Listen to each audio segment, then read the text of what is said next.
subdued o mas mabagal na housing market.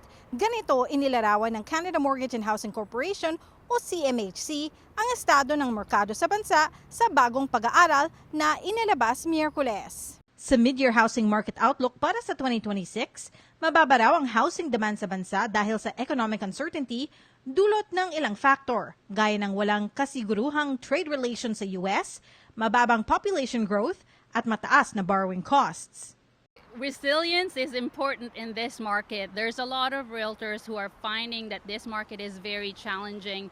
It's hard to advise clients when they are going through financial difficulties. Isang realtor sa BC, si Katrina Amurao. Aniya, wala masyadong urgency ang mga namimili ng bahay ngayon, kahit na pababa at pababa ang presyo nito. Because people are worried. So marami kaming mga experiences over the last couple of years since the tariff was introduced na may clients kami na because there's this uncertainty about their jobs, they decided to put a hold on their decision to make a move na bumili ng bahay or mag-upgrade kasi it's a major decision. So because of the uncertainty, they decided to take their time and make sure na it's more stable.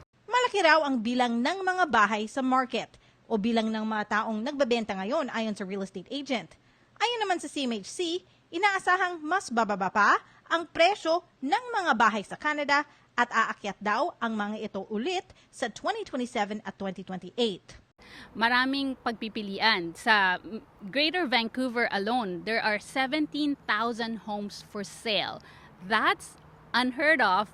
And that's a lot if you look at the average 10 years. Kaya payo ng realtor sa mga interesadong bumili at may stable na trabaho?